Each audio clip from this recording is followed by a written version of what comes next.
संत भीमभोई जी की ग्रंथावली पुस्तक बृहत भजन माला 40 नंबर भजन पर संत ने क्या लिखे हैं, क्या मैसेज जगत वासियों को, भक्त जनों को दिए हैं, आइए सुनते हैं।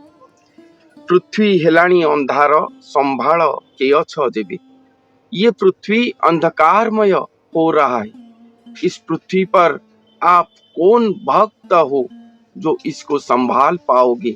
संभालो, संत ये कह रहे। किबा नागांती जोगांती, किबा वेदांती सिद्धांती, कियो बाजे जति सती ब्रह्मांड को रखो एबे। संत कहते हैं इस जगत पर, इस पृथ्वी पर कौन नागांती हैं, कौन जोगांती हैं, कौन वेदांती सिद्धांती हैं और कौन कौन जति सती हैं। सब इस ब्रह्मांड को रक्षा करो। अगर आप सिद्ध हैं, सामर्थ्य हैं, तो इस ब्रह्मांड को रक्षा करो। सभी प्रकार के सिद्ध जनों को संत निवेदन कर रहे हैं या कह रहे हैं, आप समर्थ हैं क्या? ये पृथ्वी घन अंधकार की ओर जा रहा है, घन अंधकार हो गया है और कुछ ही दिनों में महाप्रलय के मुख में लीन हो जाएगा, जल समाधि लेगा। द्विपादे धर्म स्थापिले, श्री गुरु गोप्यान हेले, नुआरी रचना हेब शास्त्रे सुनिथिली पूर्वे।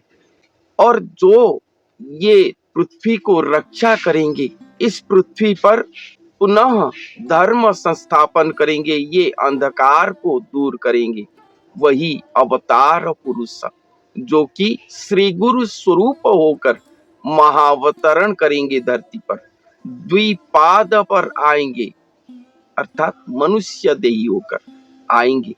उनके प्रकृष्ट समय न आने तक वो गोप्य होकर धरती पर रहेंगे। संत अच्युतानंद दास जी की शून्य संहिता भविष्य मालिका ग्रंथ के अनुसार वो गोप्य पर रहकर ही धरती को या इस जगत को विपद से उद्धार करके अपने आप को विख्यात न करके रही होंगी। उसके बाद वो अपने आप को विख्यात करेंगे, जगत भगत के सामने अपना परिचय देंगे। वो ही अवतार पुरुष ही श्री गुरु स्वरूप होकर आएंगे। ये घन अंधकारमय पृथ्वी वासियों को सत ज्ञान देंगे, क्योंकि सत ज्ञान की अभाव के कारण, ज्ञानांधकार के कारण ये पृथ्वी हत होने जा रहा है। जेबण धर्म रे पृथ्वी रहिब जस किरती, जेमंते सत्य गच्छिब से धर्म को धर सर्वे। जो धर्म के द्वारा ये पृथ्वी रहेगा, संत कहते हैं जो धर्म के द्वारा ये पृथ्वी रहेगा, इस पृथ्वी पर फिर से स्वयं भगवान के जस कीर्ति स्थापित होगा, सत्य की कीर्ति स्थापन होगा, उसके गुणगान होगा। वही धर्म को सब ग्रहण करो, तभी तो सत्य गमन होगा धरती पर। नाम ब्रह्मे जे आश्रित, पाइब गति मुकत, भवसागर तरिब रहिब अनंत गर्भे। संत यहाँ पर कहते हैं कि जो सब नाम ब्रह्म पर आश्रित होकर रहे हैं, जो सब नाम ब्रह्म पर आश्रित होकर रहे हैं, वो सब सुनिश्चित ही गति मुक्ति प्राप्त करेंगे और इस भव सागर से उद्धार होकर अनंत गर्भ पर स्थान पाएंगे। बहुत बड़ी लाइन है ये। जो सब नाम ब्रह्म की आश्रित हुए होंगे, वो सुनिश्चित ही गति मुक्ति पाएंगे, भव सागर से उद्धार होकर अनंत की गर्भ पर स्थान पाएंगे। नाम ब्रह्म सर्वदा अमर होते हैं। भगवान आकर लीला करके जाते हैं, कुछ वर्षों तक देह धारण करके रहते हैं, लीला करते हैं और देह त्याग करके जाते हैं। मगर उनका जो नाम है, उनका जो लीला गुणगान है, वो रहता है अमर होकर इस धरती पर। वही नाम की जो सब आसरा लेते हैं, वही नाम को भजन स्मरण करते हैं, उनके लीलामृत को गान करते हैं। वही लीलामृत ही, वही नाम भजन ही भक्तों को परिष्कृत करता है, उनके आत्माओं को परिष्कृत करता है, सभी पापों से मुक्ति दिलाकर मुक्ति मोक्ष पद देता है। इसलिए संत कहे हैं कि भगवान की लीला समय पर जो सब नाम ब्रह्म की आश्रा लेकर रही होंगे, वो सब सुनिश्चित ही गति मुक्ति पाएंगे। इस पर कोई भी संदेह नहीं, और गति मुक्ति तो पाएंगे ही, भवसागर से उद्धार होंगे ही, मगर उसके साथ अनंत की गर्भ पर स्थान पाएंगे।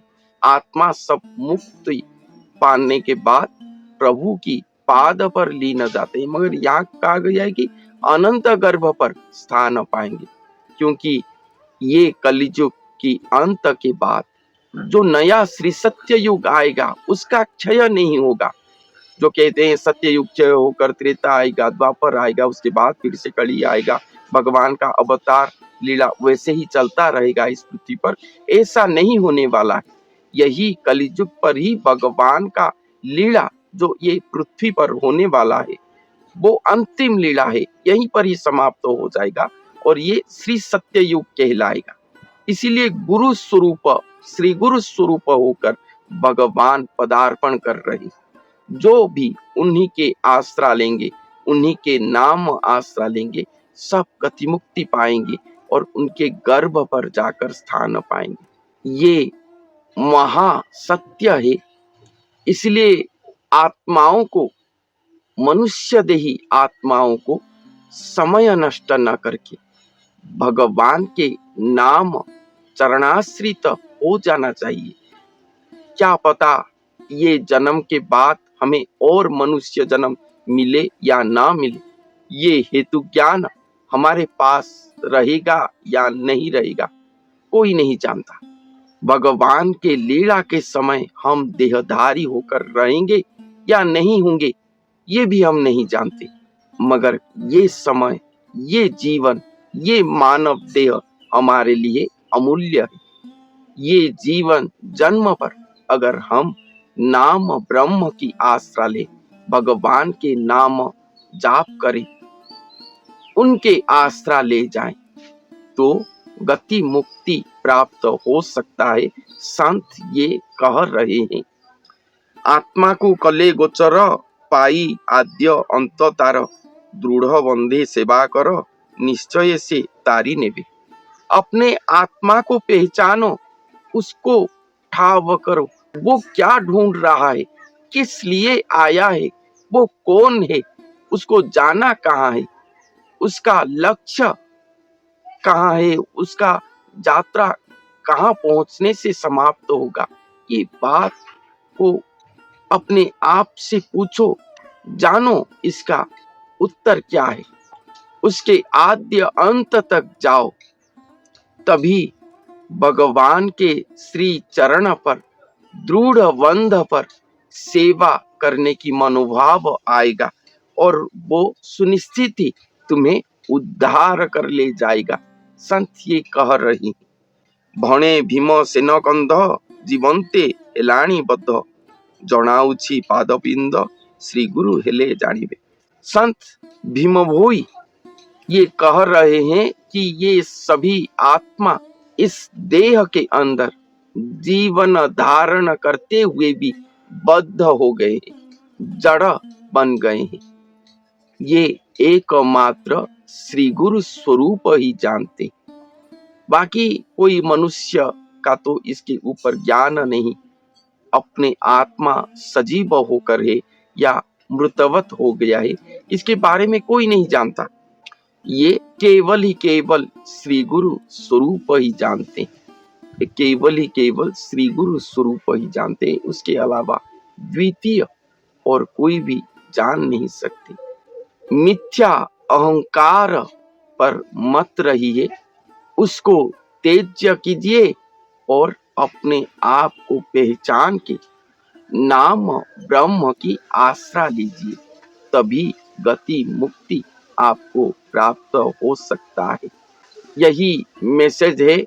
समय बहुत कम है क्योंकि ये पृथ्वी घन अंधकार की ओर जा चुका है।